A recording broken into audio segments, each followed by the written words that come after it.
Hi friends, good evening.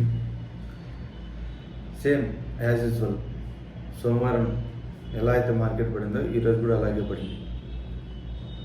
మార్కెట్లో sentiment అంతగా ఏం లేదు, బుల్లిష్ సెంటిమెంట్ లేదు. ఓవరాల్గా అంతా నెగిటివ్ సైడే ఉంది మార్కెట్ అంతా. అందులోనూ ఈరోజు ట్రంప్ వచ్చి బాస్మతి రైస్ మీద టారిఫ్ ప్రకటించబోతున్నాడు. దానికి మన ఇండియన్ స్టాక్ మార్కెట్లో ఉండే రైస్ స్టాక్స్ కూడా బాగా ఫాలో అయ్యాయి. ట్రంప్ ఏం చేస్తాడో, ఎప్పుడు ఏం చేస్తాడో ఎవరికి అర్థం కావటం లేదు. మొత్తం మార్కెట్ అంతా డిస్టర్బ్ అయింది. ఈ అన్సర్టనిటీ కొనసాగేంత వరకు మన మార్కెట్ ఎప్పుడు ఇలాగే ఉంటాయి. ఏదో జస్ట్ సింపుల్గా అలా మూవ్ అవుతాయి తప్ప మళ్ళా స్మాల్ క్యాప్, మిడ్ క్యాప్స్ ఇవి ఫాలో అవుతూనే ఉంటాయి. మ్యాక్సిమం నిలబడేది నిఫ్టీ 50లో only blue chip company stocks మాత్రమే స్టేబుల్గా అలాగే ఉంటాయి. స్మాల్ క్యాప్, మిడ్ క్యాప్స్ అంటే మీరు చూసే ఉంటారు. మీ పోర్ట్ఫోలియో ఎలా ఉన్నాయని కూడా మీకు అప్పుడే అర్థమవుతుంది, ఎలా పడినాయని. అన్సర్టనిటీ అయితే భారీగా ఉంది. సోమవారం బాగా పడింది, ఈరోజు కూడా మార్కెట్ బాగా ఫాల్ అయింది. ఓవరాల్గా ట్రంప్ టారిఫ్, ఈ రూపీ వీక్నెస్, డాలర్ స్ట్రెంత్ ఉంది, బాండ్ స్ట్రెంత్ ఉంది, అసలు ఇన్ఫ్లేషన్ బాగా ఉంది యూఎస్లో, ఎఫెక్ట్ బాగా కొడుతుంది. దీనికి తగ్గట్టు ఎఫ్ఐఎస్ బాగా సెల్లింగ్ ఉంది. వాళ్ళకి డాలరే మంచి రిటర్న్ ఇస్తున్నప్పుడు మన స్టాక్ మార్కెట్కి వచ్చి ఎందుకు ఇన్వెస్ట్ చేస్తారు? వాళ్ళు ఉండేట అమ్ముకొని తీసుకొని పోయి వాళ్ళ ఇన్ఫ్లేషన్కి, వాళ్ళ ఇంట్రెస్ట్ రేట్స్కి, వాళ్ళ 10 years బాండ్స్కి మంచి రిటర్న్స్ అక్కడే వస్తుంది కదా. అలాంటప్పుడు ఇక్కడ అమ్మేసి ఈ డబ్బులు తీసుకొని వెళ్ళేసి అక్కడ పెడతారు, అక్కడ ఇన్వెస్ట్ చేస్తారు వాళ్ళు. నో రిస్క్, ఎటువంటి రిస్క్ లేకుండా చాలా బాగా వాళ్ళ బాండ్స్లోనే రిటర్న్ వస్తున్నప్పుడు ఇక్కడ రూపీ వీక్ అవుతుంటే ఖచ్చితంగా ఇక్కడ సెల్ ఆఫ్ వస్తుంది. ఇక్కడ సెల్ ఆఫ్ వచ్చింది, ఈ డబ్బులు తీసుకొని అక్కడ ఇన్వెస్ట్ చేస్తారు. మార్కెట్లో జరిగేది ఇదే. విక్స్ కూడా ఈరోజు 5% పెరిగి మళ్ళీ యథాయిదిగా నిన్న ఎక్కడ ఉందో అక్కడికి వచ్చి కూర్చుంది. ఈరోజు కూడా 0.5% పడింది అంతే. ఈరోజు కూడా 5% పెరిగి ఆడికి వచ్చింది విక్స్ కూడా. మొత్తం ఐటీ ఇండెక్స్ కానీ, small cap, mid caps, auto industry మొత్తం అన్నీ ఫాలో అయ్యాయి. మొత్తం ఆల్మోస్ట్ ఈ సెక్టర్ ఆ సెక్టర్ అని ఏం లేదు, మొత్తం ఆల్మోస్ట్ అన్ని సెక్టర్స్ ఫాలో అవుతూనే ఉన్నాయి. మార్కెట్లో బాగా ఫియర్ ఉంది. ఫెడ్ మీటింగ్ చాలా ఎక్కువ ఫియర్ ఉంది మార్కెట్లో. ఫెడ్ మీటింగ్ ఒకటి, రూపీ వాల్యూ, చాలా మీటింగ్ చాలా ఉన్నాయి. చూద్దాం ఫ్రెండ్స్, చూసుకుంటూ మాట్లాడదాం ఏం జరగబోతుంది ఇట్లా రాబోయే రోజుల్లో. యుఎస్ ఫెడ్ డిసిజన్ వడ్డీ రేటు తగ్గిస్తుందని కన్ఫామ్. కానీ ఆ రోజు రాత్రికి ఫెడ్ చైర్మన్ ఏం మాట్లాడతాడో అనేది, ఆ కామెంటరీ ఏముంటుందో అనేది మార్కెట్ ఎక్స్పెక్ట్ చేస్తుంది. అతను ఏం మాట్లాడతాడో. ఇన్ఫ్లేషన్ ఆల్రెడీ 2.8 ఉంది యూఎస్లో. దీని ద్వారా 2026లో వడ్డీ రేటు తగ్గించాలనుకుంటున్నారా, లేదా అలాగే స్టేబుల్గా పెట్టాలనుకుంటున్నారా, ఏ విధంగా మార్కెట్కి సపోర్ట్గా ఏదైనా మనీ ప్రింటింగ్ తేవాలనుకుంటున్నారా, ఏం డిసిషన్ తీసుకోబోతున్నారు అనేది మనకి బుధవారం రాత్రికి తెలుస్తుంది. బుధవారం నైట్ మీటింగు చాలా వెరీ క్రూషియల్, చాలా వెరీ ఇంపార్టెంట్ మార్కెట్కి. లాస్ట్ టైము ఫెడ్ వడ్డీ రేట్లు తగ్గించినప్పుడు మార్కెట్ సెప్టెంబర్ తగ్గించి అక్టోబర్ తగ్గించుకుంటే, అక్టోబర్ మీటింగ్లో నెగిటివ్ కామెంటరీ ఇచ్చాడు పోవెల్. అలా ఇవ్వడం వల్ల మార్కెట్ ఫాలో అవుతున్నాయి. వడ్డీ రేట్లు తగ్గింపు ఉంటుందా లేదని. ఇప్పుడు ఆల్మోస్ట్ 90% వడ్డీ రేట్లు కట్ చేయడానికి ఆస్కారం ఉంది. ఎప్పుడైతే నెగిటివ్ సెంటిమెంట్ ఎక్కువ ఉంటుందో మార్కెట్లో, నీకు వడ్డీ రేటు తగ్గించినా మార్కెట్ పడుతూనే ఉంటాయి. ఇది ఒక విషయం గుర్తుపెట్టుకోండి అంతే. చూద్దాం ఫ్రెండ్స్, ఈరోజు ఏమేమి పెరిగాయి, ఎక్కడెక్కడ పడ్డాయి, మొత్తం Nifty 50, bank Nifty, US markets, bit coin, crypto currency మొత్తం అన్నీ చూద్దాం, చూసి మాట్లాడదాం.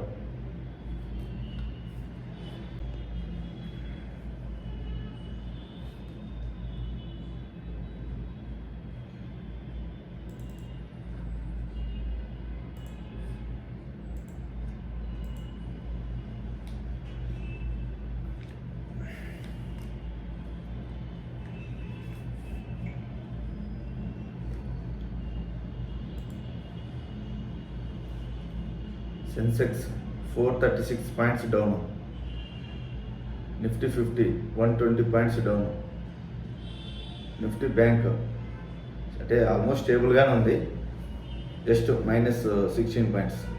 మిడ్ క్యాప్స్ 180 అప్ ఉంది. ఈరోజు మిడ్ క్యాప్స్లో ఒక 50 స్టాక్స్ 52 వీక్స్ హై చేరుకుంది. 52 వీక్స్ హై, ఆల్మోస్ట్ 50 స్టాక్స్ అంట, 50 stocks all time high touch అయినాయి 52 వీక్స్ కూడా నిఫ్టీ 50లో. అందుకే జనాలు ఎక్కువ శాతం నిఫ్టీ 50లో స్మాల్ క్యాప్స్లోనే ఎక్కువ మంది ఇన్వెస్ట్ చేస్తారు, ఎక్కువ రిటర్న్స్ వస్తాయని. బట్ కానీ సేఫెస్ట్ ఇన్వెస్ట్మెంట్ వచ్చి నిఫ్టీ 50లోనే.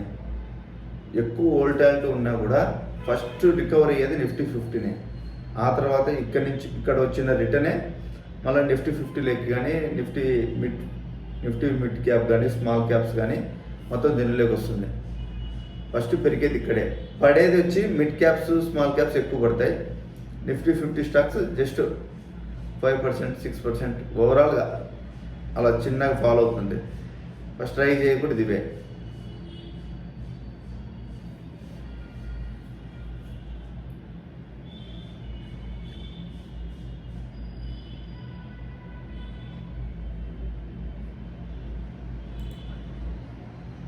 ఈరోజు చెప్పా కదా ట్రంప్ బియ్యం గురించి టారిఫ్ వేస్తున్నాడని. అసలు చూడండి, ఈ స్టాక్ బియ్యం స్టాక్ మీద టారిఫ్ వేయడం యుఎస్లో రైతులు చాలా నష్టపోతున్నారంట. వరల్డ్ వైడ్ మన ఇండియాలో ఉన్న బియ్యం 40% మన దేశం నుంచే సప్లై అవుతుంది ప్రపంచ దేశాలకి. 40% ఆఫ్ సప్లై మన ఇండియా నుంచే సప్లై అవుతుంది. మన ఇండియా బియ్యం యుఎస్లోకి చాలా ఎక్కువగా ఇంపోర్ట్ అవుతున్నాయంట. దీనివల్ల టారిఫ్, ఈ రైస్ మీద టారిఫ్ కొత్తగా విధించాలనుకుంటున్నారు. వీటి వల్ల ఈ పొద్దు రైస్ స్టాక్స్ ఫాల్ అప్ 7%. ఈ Kohinoor foods, LT foods, KRBL, Chamanlal, ఈ బాస్మతి రైస్ ఇవి బాగా ఫాల్ అయ్యాయి. ఈరోజు చూడొచ్చు 7% ఫాల్ అయ్యాయి. ఒక ట్రంప్ మాట్లాడే మాటలకి మన స్టాక్ మార్కెట్ ఫాలో అవుతూనే ఉంటుంది. యుఎస్ మార్కెట్ ఫాలో అవుతాయి, ప్రతి మార్కెట్ ఫాలో అవుతుంది. టారిఫ్ వల్ల ప్రపంచమే అతలాకుతలం చేసేసినాడు. ఎప్పుడు ఏం మాట్లాడతాడో ఎవరికి తెలియని పరిస్థితి. ఇన్వెస్టర్లలో అన్సర్టనిటీ బాగా పెరిగిపోయింది ట్రంప్ వల్ల. స్టాక్ వాల్యూలో కనపడుతున్నా కూడా కొనలేని పరిస్థితికి తెచ్చేసినాడు. కొంటే ఒక బాధ, కొనకపోతే ఇంకో బాధ అన్నట్టు చేసేసినాడు ట్రంప్ మార్కెట్లు మొత్తం అంతా. కొంటేనేమో ఎప్పుడేం మాట్లాడతాడో, ఎప్పుడు మార్కెట్లు పడతాయో తెలీదు. సిచ్యువేషన్ అట్లా అయిపోయింది మార్కెట్ ఓవరాల్. ఈరోజు రైస్ స్టాక్ చూడండి 7% ఆఫ్ ఫాల్. రైస్ మీద టారిఫ్లు ప్రకటించాలనుకుంటున్నాడు కాబట్టి మొత్తం అంతా అదే. ఆయన ఏం చేయాలనుకుంటున్నాడో ఆయనకి అర్థమవుతుందో లేదో.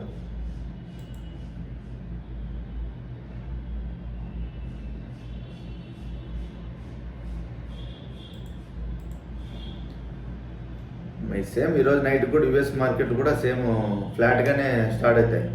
ఎందుకంటే ఫెడ్ మీటింగ్ ఉంది కాబట్టి ఆల్మోస్ట్ అన్నీ అలాగే మూవ్ అవుతాయి అంతే. ఈరోజు నైటు రేపు నైట్కి మ్యాక్సిమం అంతా తెలిసిపోతుంది. నైట్ చూసుకొని మార్కెట్ ఏ విధంగా ఉండాలి అనేది విషయం అర్థమవుతుంది. అలాగే టుమారో మీషోను, ఈ విద్యా వైర్స్ ఇలా రేపు ఐపీఓ ప్రారంభం అవుతున్నాయి. అవి కూడా చూడండి. అన్నిటికంటే బాగా మీషో ఆ హైలో ఉంది.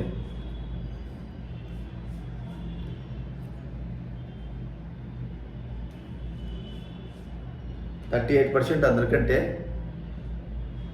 జిమ్మే బాగా 38% ఎక్కువ ఉంది అన్నిటికాడికి. చూడొచ్చు ఇది. టుమారో ఐపీఓ లిస్టింగ్స్ 38% అయితే అన్నిటికాడికి. రేపు టుమారో లిస్టింగ్ అయ్యేదానికంటే అన్నిటికాడికి ఎక్కువ మంచి డిమాండ్ 38% ఉంది. రేపు చూడాలి ఎంత.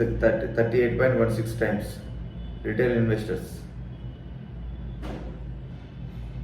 రేపు ఎంతకు లిస్టింగ్ అవుతుందో రేపు చూద్దాం. రేపు చూసి ఈవినింగ్ మళ్ళీ మాట్లాడదాం. ఓవరాల్గా.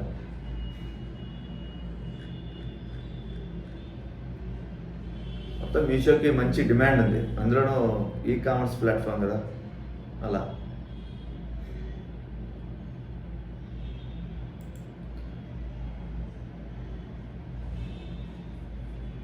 అలాగే సేమ్ ఈరోజు కూడా మన ఇండియన్ రూపీ ఫాల్ అయింది, సేమ్ అంతే. డాలర్ ఇండెక్స్ అట్లే ఉంటుంది. Dollar to rupee 89.88 Indian rupees. ఈ రూపీ ఫాల్ అయ్యే కొద్దీ మన స్టాక్ మార్కెట్లు పడుతూనే ఉంటాయి. రూపీ ఫాల్ ఐటీ వాటికి మంచిది, ఎందుకంటే మ్యాక్సిమం మన డబ్బులు ఐటీలో వచ్చే డబ్బులన్నీ ఫారెన్ నుంచి కాబట్టి డాలర్ వాల్యూ ఎక్కువ ఉంటుంది కాబట్టి మన రూపీ వాల్యూ పడిపోయే కొద్దీ వాళ్ళకి డాలర్లో పేమెంట్స్ జరుగుతాయి కాబట్టి వాళ్ళకి ఎక్కువ లాభం వస్తుంది. వాళ్ళకు ఒకటి ప్లస్ పాయింట్ ఉంది, డాలర్ వల్ల మంచి డబ్బులు వస్తాయి వాళ్ళకి. చూద్దాం ఫ్రెండ్స్ ఇంకా ఏమేమి ఉన్నాయో. అలాగే ఈరోజు 52 వీక్స్ హై బాగా నిఫ్టీ మిడ్ క్యాప్లో, Aditya Birla capital, AU small finance bank, federal bank 52 weeks హైకి వచ్చాయి ఈరోజు, చూడొచ్చు.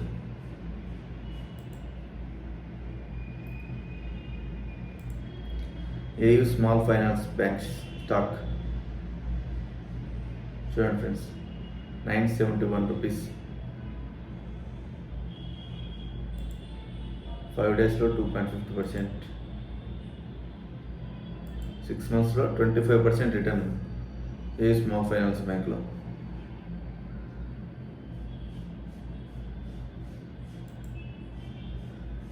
ఏదైనా సరే ప్రాఫిట్ బుకింగ్ అనేది ఖచ్చితంగా చేయండి. లాభం వచ్చినప్పుడు ప్రాఫిట్ బుక్ చేస్తూనే ఉండాలి. మీరు ఒకసారి ఏదంటే అట్లీస్ట్ 30% అన్న ప్రాఫిట్ బుక్ చేస్తూ ఉండండి. మీకు దాని మీద నమ్మకపోతే ఇంకా పెరుగుతుందంటే మీరు కొన్న దాని మీద ఒక 30% ప్రాఫిట్ బుక్ చేయండి.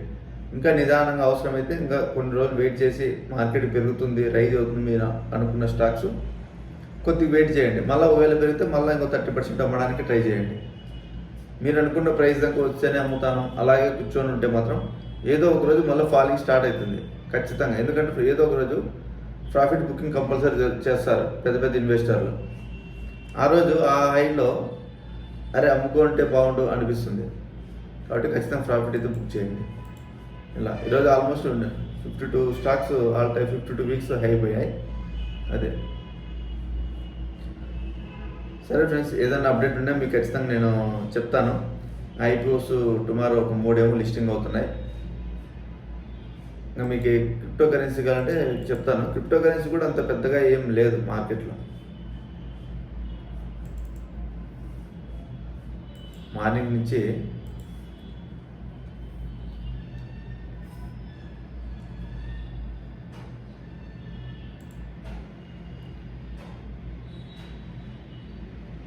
$81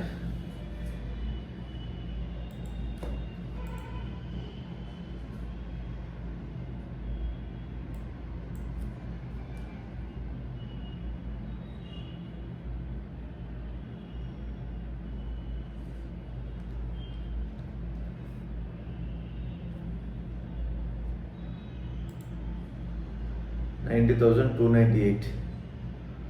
సేమ్ చూడండి, 5 డేస్లో 2% పడింది, 1 మంత్లో 11%, 6 మంత్స్లో 14%. అన్సర్టనిటీ బాగా ఉండడం వల్ల క్రిప్టో కరెన్సీస్ బాగా ఫాలో అయ్యాయి. ఒక బిట్కాయిన్, ఇథీరియం, ఒక బిఎన్బి ఇవి మాత్రమే సర్వే కాగలుగుతున్నాయి ఈ మార్కెట్లో క్రిప్టో కరెన్సీలో. మిగతా కాయిన్స్ అసలు సర్వే కావడానికి చాలా కష్టపడుతున్నాయి. అసలు లిక్విడిటీ మొత్తం ఈటీఎఫ్లు బిట్కాయిన్కి, ఇథీరియంకి, సోలోనా వీటికి ఈటీఎఫ్స్ ఉన్నాయి. వీటికి ఇన్స్టిట్యూషనల్ అమౌంట్ వస్తుంది కాబట్టి కొంచెం మంచిగా ఉంది. కొన్ని కాయిన్స్కి అయితే లిక్విడిటీ లేక చాలా చాలా ఆల్ట్ కాయిన్స్ 70 to 90% ఫాల్ ఉంది ఆల్ట్ కాయిన్స్లో. క్రిప్టో కరెన్సీ చాలా దారుణంగా ఉంది పరిస్థితి. ట్రంప్ వచ్చాక చాలా దారుణం అయిపోయింది మార్కెట్ పరిస్థితి మొత్తం అంతా. అసలే ఆల్ట్ కాయిన్స్ పెరుగుతాయా లేదా అని కూడా డౌట్ అయిపోయింది. ఇన్వెస్టర్లు చాలా నష్టపోయారు క్రిప్టో కరెన్సీ ఆల్ట్ కాయిన్స్లో. క్రిప్టో కరెన్సీకి ఎప్పుడైనా ఫ్రీ అట్మాస్ఫియర్ ఉన్నప్పుడు బాగా మంచి పర్ఫామ్ చేస్తాయి. ఇట్లా టారిఫ్ ఇట్లా ఇవన్నీ అసలు అన్సర్టిటీ ఎక్కువైతే క్రిప్టో కరెన్సీలో అసలు చాలా డేంజర్, చాలా రిస్క్ అసెట్స్ ఇవి. చాలా జాగ్రత్తగా ఉండాలి వీటితో. సరే, ఇన్వెస్ట్ చేసేటప్పుడు చాలా జాగ్రత్తగా చేయండి వీటిలో. Not financial advice. చూడండి ఫ్రెండ్స్, చూద్దాం ఫ్రెండ్స్. ఈరోజు నైట్ కూడా యూఎస్ మార్కెట్లో ఏం జరుగుతుందో చూద్దాం. ఈరోజు నైట్ మీటింగ్స్ కూడా ఉన్నాయి, ఫెడ్ మీటింగ్స్ ఉన్నాయి ఈరోజు రేపు. డిసిషన్ అయితే కన్ఫామ్ 90% అయితే మార్కెట్ అయితే ఎక్స్పెక్ట్ చేస్తుంది వడ్డీ రేట్లు కట్ ఉంటుందని. చూద్దాం ఏం జరుగుతుందో, చూసి అప్డేట్ ఇస్తాను. ఈరోజు night meetings, US markets, gold ఇవన్నీ చూసి రేపు మార్నింగ్ అప్డేట్ ఇస్తాను. Okay friends, thank you.